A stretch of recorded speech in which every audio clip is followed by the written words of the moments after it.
ಹೌದು, ಹೀಗೆ police commissioner ಕಚೇರಿಯಲ್ಲಿ ಮದುವೆಯಾಗಿ ಮಾಧ್ಯಮಗಳ ಮುಂದೆ ಸಂತೋಷದಿಂದ ಮಾತನಾಡುತ್ತಿರುವ ಪವಿತ್ರ ಕುರಿತು ಈಗ ಎರಡನೇ ಗಂಡ ಟ್ವಿಸ್ಟ್ ನೀಡಿದ್ದಾನೆ.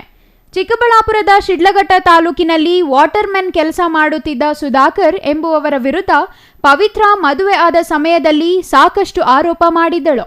ನನ್ನ ಹೆಸರಲ್ಲಿ ಕೋಟ್ಯಾಂತರ ರೂಪಾಯಿ ಬೆಲೆ ಬಾಳುವ ಆಸ್ತಿ ಇತ್ತು. ಆಸ್ತಿ ವಿಚಾರಕ್ಕಾಗಿ ನನ್ನ ಸೋದರ ಮಾವ ಮನೆಯಲ್ಲಿ ಕೂಡಿ ಹಾಕಿ ಹಿಂಸೆ ನೀಡುತ್ತಿದ್ದ ಎಂಬ ಹೇಳಿಕೆ ನೀಡಿದ್ದಳು. ಈ ಹೇಳಿಕೆಗಳಿಗೆ ಈಗ ಸುಧಾಕರ್ ಕೋಪಗೊಂಡು ಪೊಲೀಸ್ ಠಾಣೆಯ ಮೆಟ್ಟಿಲೇರಿದ್ದಾನೆ. ಆಕೆ ಮಾಡಿರುವ ಆರೋಪಗಳೆಲ್ಲವೂ ಸುಳ್ಳು. ಆಕೆಗೆ ನಾನು ಸೋದರ ಮಾವನೇ ಅಲ್ಲ ಎಂದಿದ್ದಾನೆ. ಸುಧಾಕರ್ ಮತ್ತು ಪ್ರಿಯಾಂಕಾಗೆ ಪರಿಚಯ ಆಗಿದ್ದು ಕಾರು ಬಾಡಿಗೆ ಹೋಗಿದ್ದ ವೇಳೆ. ಆಗ 1 ವಾರಕ್ಕೂ ಹೆಚ್ಚು ಕಾಲ ಫೋನ್ ಮೂಲಕ ಮಾತನಾಡಿದ್ದಾರೆ.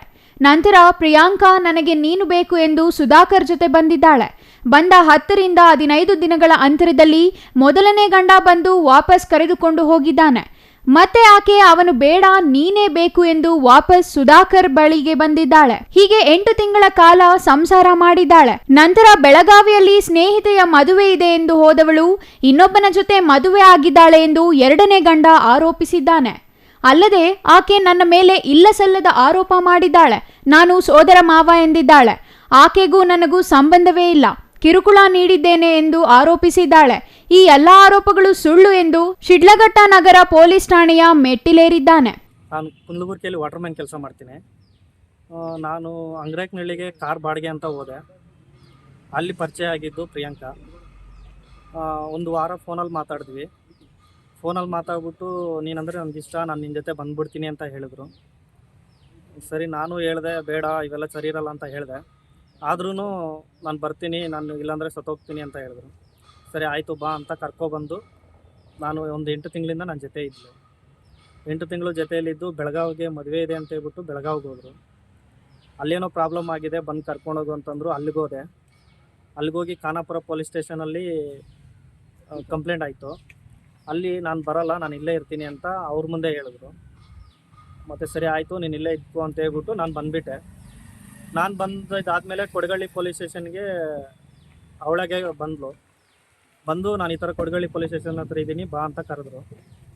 ಮತ್ತು ಅಲ್ಲಿಗೆ ಹೋಗಿ ಅಲ್ಲಿ ಕಂಪ್ಲೇಂಟ್ ಕೊಟ್ಬಿಟ್ಟು ಸುಧಾಕರ್ ಅನ್ನೋರು ನಮ್ಮ ಗಂಡ ನಾನು ಇವ್ರ ಜೊತೆನೇ ಇರ್ತೀನಿ ಅಂತ ಹೇಳ್ಬಿಟ್ಟು ಬಂದು 1.5 ತಿಂಗಳು ನನ್ನ ಜೊತೆನೇ ಇದ್ದರು. 1.5 ತಿಂಗಳು ನನ್ನ ಜೊತೆನೇ ಇದ್ದು ಮತ್ತೆ ನಾನು ಬೆಂಗಳೂರಿಗೆ ಹೋಗ್ತೀನಿ ಕೆಲಸ ಹುಡ್ಕೋಕ್ಕೆ, ಅಲ್ಲಿ ಕೆಲಸಕ್ಕೆ ಹೋಗ್ತೀನಿ ಅಂತ ಹೇಳ್ಬಿಟ್ಟು ಹೋದರು.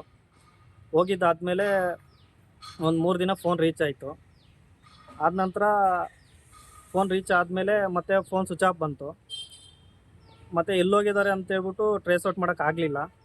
ಮತ್ತು ಅದು 2ನೇ ದಿವಸನೇ 3ನೇ ದಿವಸನೂ ಮತ್ತೆ ನ್ಯೂಸಿಗೆ ಬಂತು ಈ ಥರ ಮದುವೆ ಆಗಿದ್ದೀವಿ ಖಾನಾಪುರದಲ್ಲಿ ಅಂತ. ಆಮೇಲೆ ನನಗೆ ಈ ಥರ ವಿಷಯ ಗೊತ್ತಾದಮೇಲೆ ಇಲ್ಲಿಗೆ ಇದ್ರ ಹತ್ರ ಬಂದೆ. ಇಲ್ಲ ಸರ್ ಅದೆಲ್ಲ ಸುಳ್ಳು ಸರ್, ಸ್ವಂತ ಮಾವನೂ ಅಲ್ಲ ಸರ್, ಅವ್ರು ನನಗೆ ಯಾವ ರಿಲೇಷನ್ನೂ ಅಲ್ಲ ಸರ್. ಅವರು ನಾನೇ ಕಳಿಸ್ಕೊಟ್ಟೆ ಕರ್ಕೊಂಡು ಹೋದರು. ಮತ್ತೆ 1 ವಾರ ಇಟ್ಕೊಂಡು ಮತ್ತೆ ರಿಟರ್ನ್ ಬಂದುಬಿಟ್ರು ಅವರು. ಇಲ್ಲ ನಾನು ಅಲ್ಲಿರಲ್ಲ, ನಾನು ನಿಮ್ಮ ಜೊತೆನೇ ಇರ್ತೀನಿ ಅಂತ ಹೇಳ್ಬಿಟ್ಟು ನಮ್ಮ ಜೊತೆಗೆ ಬಂದುಬಿಟ್ರು. ಬಂದಿದ್ದಾದಮೇಲೆ ಇದ್ದರು ನಮ್ಮ ಜೊತೆನೇ. ಮತ್ತು ಈ ಥರ ಬೆಳಗಾವಿಗೆ ಹೋಗಿ ಮತ್ತೆ ಇಲ್ಲಿಗೆ ಬಂದು ಮತ್ತೆ ಈ ಸಮಸ್ಯೆ ಆಗಿ ಈ ಥರ ಎಲ್ಲ ಆಯಿತು ಸರ್. ನಂದು ಫೋನುಗಳು ಮತ್ತು ನನ್ನ ತಾಳಿ ಕಟ್ಟಿರೋ ತಾಳಿ, ಕಾಲುಂಗ್ರ, ಒಡವೆಗಳು, 2 ಫೋನುಗಳು ಎಲ್ಲ ತಗೊಂಡು ಯಾವುದೇ ಥರ ಸಂಬಂಧ ಇಲ್ಲ ಸರ್ ಅವ್ರಿಗೂ ನಮಗೂ ಏನೂ ಇಲ್ಲ ಸರ್. ಆ ಥರದ್ದೇನೂ ಇಲ್ಲ ಸರ್. ಸುಖವಾಗೇ ನೋಡ್ಕೊತಾ ಇದ್ದೆ. ಬೇರೆ ಕಡೆ ಕೆಲಸಕ್ಕೂ ಕಳಿಸ್ತಿರ್ಲಿಲ್ಲ. ನಾನು ಇಲ್ಲೂ ಖುಷಿಯಾಗೆ ನೋಡ್ಕೊತಾ ಇದ್ದೆ. ಕರ್ಕೊಂಡು ಹೋಗೋದಕ್ಕೆ ಬಂದಿದ್ದಾನೆ. ನನ್ನ ಇಷ್ಟದ ಪ್ರಕಾರ ನಾನು ಇರ್ತೀನಿ ಅಂತ ಹೇಳ್ಬಿಟ್ಟು ಅಲ್ಲಿ ಇದರಲ್ಲಿ ಖಾನಾಪುರದಲ್ಲಿ ಆಗಿದ್ದು. ಮತ್ತೆ ಇಲ್ಲಿ ಕೊಡಗಳ್ಳಿ ಪೊಲೀಸ್ ಸ್ಟೇಷನಲ್ಲಿ ಖಾನಾಪುರದವ್ರು ನನ್ನನ್ನು ಲಾಕ್ ಮಾಡಿದ್ರು, ನನಗೆ ಬ್ಲಾಕ್ ಮೇಲ್ ಮಾಡಿದ್ರು, ನನ್ನನ್ನು ಮದುವೆ ಮಾಡ್ಕೊತೀನಿ ಅಂತ ಹೇಳ್ಬಿಟ್ಟು ಬ್ಲಾಕ್ ಮೇಲ್ ಮಾಡಿದ್ರು. ಅದರಿಂದ ನಾನು ತಪ್ಪಿಸ್ಕೊ ಬಂದ್ಬಿಟ್ಟಿದ್ದೀನಿ ಅಂತ ಹೇಳ್ಬಿಟ್ಟು ಕೊಡಗಳ್ಳಿ ಪೊಲೀಸ್ ಸ್ಟೇಷನಲ್ಲಿ ಕಂಪ್ಲೇಂಟ್ ಆಗಿದೆ. ಏನೂ ಇಲ್ಲ ಸರ್, ಅವ್ರದ್ದು ಬರಿಗೈಯಲ್ಲೇ ಬಂದಿದ್ದು. ಬಟ್ ಆದರೆ ಶಿವಮೊಗ್ಗದಲ್ಲಿ ನಮ್ಮ ಆಸ್ತಿ ಇದೆ, ಬೆಂಗಳೂರಲ್ಲಿ ಆಸ್ತಿ ಇದೆ ಅಂತ ಹೇಳಿದ್ರು. ಆದ್ರೂ ನಾನು ನೋಡಿಲ್ಲ. ಏನೂ ಇಲ್ಲ ಸರ್. ಆಧಾರ್ ಕಾರ್ಡ್ ಒಂದ್ಬಿಟ್ರೆ ಡಾಕ್ಯುಮೆಂಟ್ಸ್ ಏನೂ ಇಲ್ಲ. ಕಳೆದ 1 ವಾರದಿಂದ ಸಾಮಾಜಿಕ ಜಾಲತಾಣದಲ್ಲಿ ಸಖತ್ ಫೇಮಸ್ ಆಗಿದ್ದ ಜೋಡಿಗೆ ಈಗ ಎರಡನೇ ಗಂಡ ಟ್ವಿಸ್ಟ್ ನೀಡಿದ್ದಾನೆ. ಎರಡನೇ ಗಂಡನ ದೂರಿನಿಂದ ಪವಿತ್ರ ಈಗ ಮತ್ತೆ ಠಾಣೆಗೆ ಬರಬೇಕಾದ ಅನಿವಾರ್ಯ ಎದುರಾಗಿದೆ.